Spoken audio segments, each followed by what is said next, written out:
Hello and welcome to Chat About. Today we're in the historic market town of Abergele, or Abergele, in North Wales. Now Abergele is well known for several things. It is well known as being a historic market town.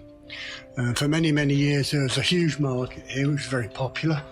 Unfortunately that all came to an end a number of years ago when the market folded up and Tesco's built a big store there.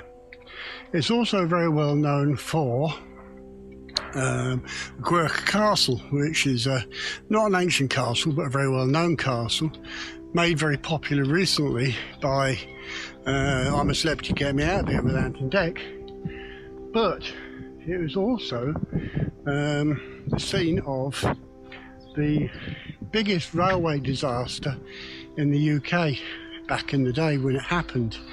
And here at St Michael's Church, which is where we are now, which is a beautiful church and probably worthy of its own video, there is a monument to the railway disaster. So that's why we've come here, to have a look at the monument, and then we're going to talk about the railway disaster itself, which was just on the coast side of Abergele, in Pensan, which is now Pensan Abergele railway station. But as I say, just down here in the graveyard of St Michael's Church, there is a monument to the railway disaster. So that's why we've come here, to have a look at the monument. And here it is.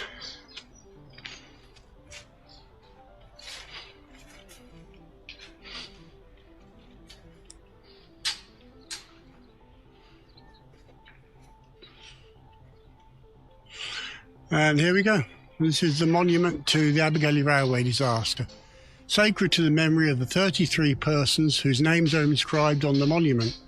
They perished in the railway accident near Abergele on the 20th of August 1868, and their remains are deposited within this enclosure. So let's, now we've seen the monument, let's talk about the railway disaster itself and what happened and why it happened.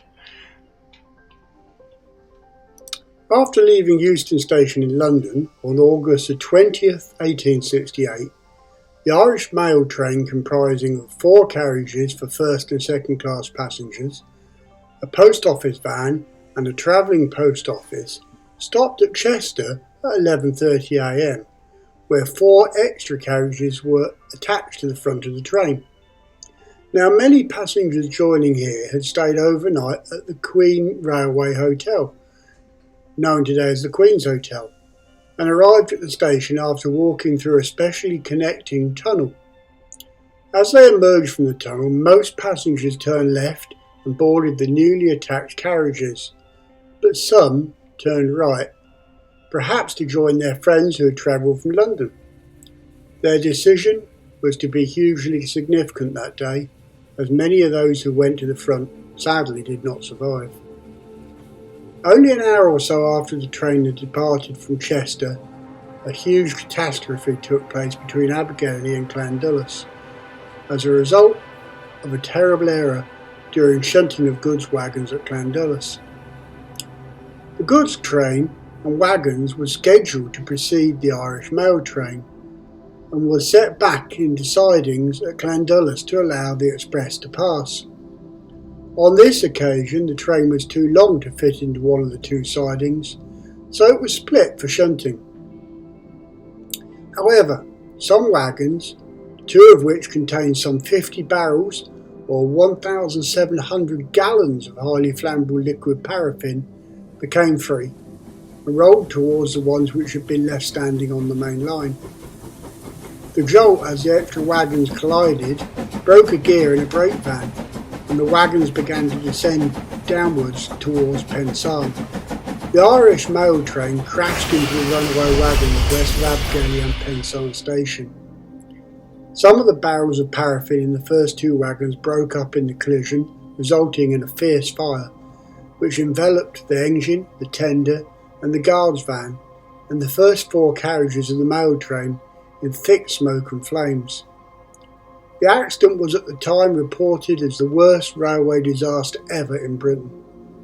The disaster struck horror into the people of the country, since the passenger train service, which had the reputation of being the fastest in the country at the time, was a prestigious express service between London and Holyhead for the ferries to Dublin, and transported some of the wealthiest men and women in the country between London and the Holyhead ferry.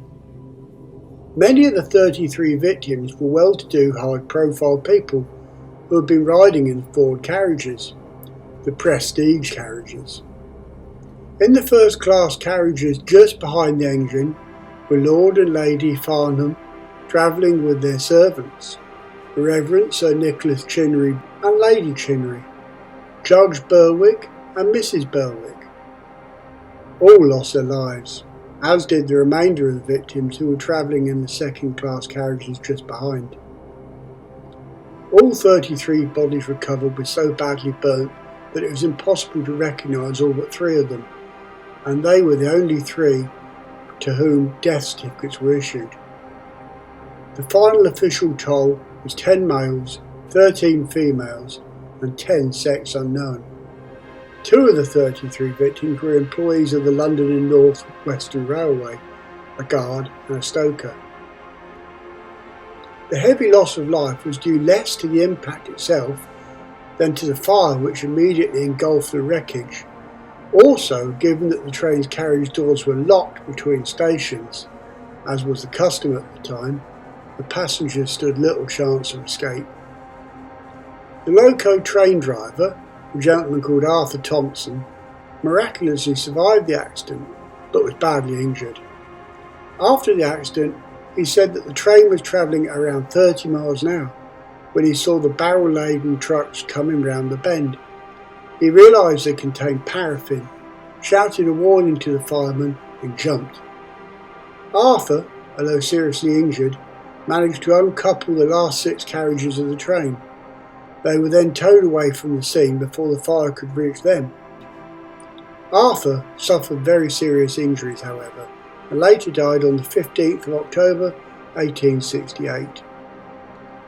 2 of the closest eyewitnesses were schoolboy Frank Harris and Gertrude Hanniford, aged 15, who were strolling nearby. They climbed a fence to reach the wreckage. Frank recalled the event later, as much for the unexpected intimacy of helping Gertie over the fence as for the drama of the accident. Frank's autobiography, published in Paris in the 1920s, was banned for decades in Britain and America because it detailed the love lives of himself and celebrities. His autobiography is called My Life and Loves, published in 1922, and his account of the railway disaster can be found in Chapter 2, Life in an English Grammar School. I've included a link for Frank's autobiography in the video information, and you can find his account of the accident from paragraph 34. But be warned, it does contain details of intimacy of helping Gertie over the fence. Frank's book was republished on the 1st of November 1999, and it's still available to purchase today. And again, I will put a link in the video description. The North Wales Chronicle also reported the incident in huge detail, and this could even still be read today by following the link in the video description. All of the victims' remains were buried in a mass grave in Abergele churchyard on August 25, 1868. Today, a fitting memorial to the dead can be seen in Abergele Church. I hope you've enjoyed this video.